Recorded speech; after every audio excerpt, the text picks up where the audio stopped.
This illustrates part of the proof of Landau's theorem on scores in tournaments. So the idea is like this: we've got players A, B, C, D, E, and we want to set up a tournament in such a way that the scores are as follows: that A gets a score of 3, B gets a score of 1, C and D both also get a score of 1, and E gets a score of 5. But we can think about this in terms of trying to plan the medal ceremony. So we have a medal ceremony at the end of the tournament, and we have 10 medals, one for each match. So there's 5 players, so 5 choose 2 matches. So we get 5 choose 2 medals, each of which has the names of 2 players on. So here we've got the medal marked C versus D for the match where C plays D, medal marked B versus C for the match where B plays C, and so on. And we've recruited some children, and each children has 1 medal. And so we have a job for each player. So for player A, we've got the job of presenting medals to A. For player B, we've got the job of presenting medals to B, and so on. And we need a team of 3 children to present medals to A. So that will mean that A gets 3 medals and gets a score of 3.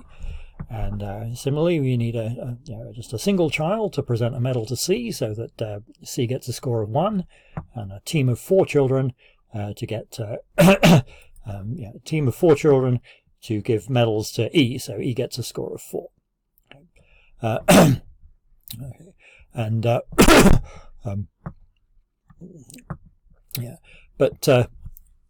so we need to check which children are eligible, which children are qualified for the job of presenting medals to E. Right. So you can only present a medal to E if the medal you're carrying has an E on it. Okay.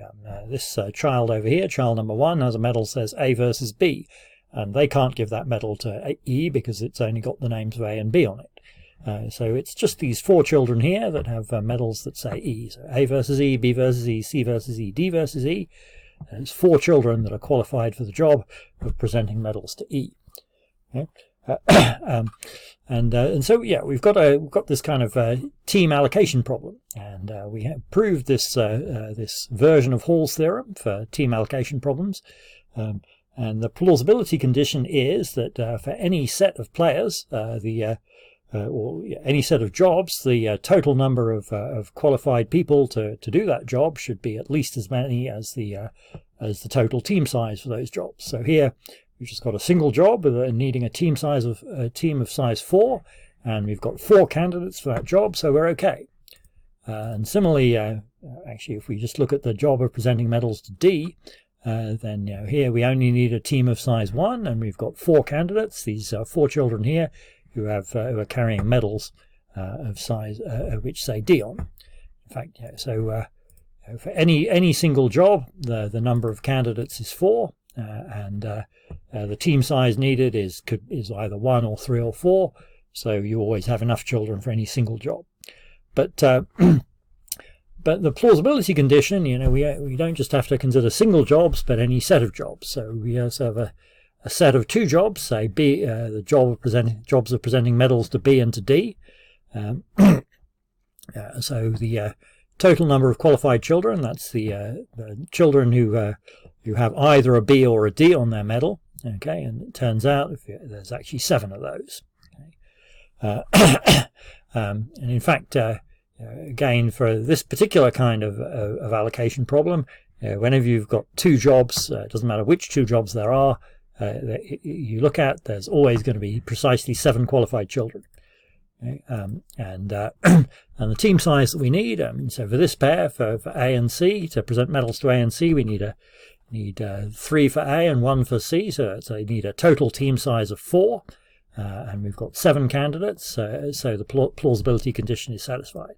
Kind of the hardest case is when we look at the top 2 scores, A and E. Okay, so we need team of size 7 to present medals to A and to E, and there are 7 qualified children, so we're just okay. This set A E counts as barely plausible. And then what if we look at 3? Okay, we look at jobs of presenting medals to 3 of these players. Okay, so if we look at A, C, and E, we need a total of 8 children who are qualified to present medals to A, C, and E.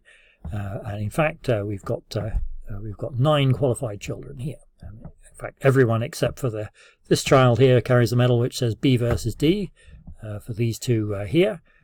Everyone else has either an A or a C or an E on their medal, and so they're qualified. So we need a teams of totaling size 8, and we've got 9 candidates, so we're okay. And it works kind of the same if we do ABE or ADE, say. In fact, so these are all kind of the hardest case. The easiest case, if we look at just BCD, we only need a team of size 3, and we've got 9 qualified children. And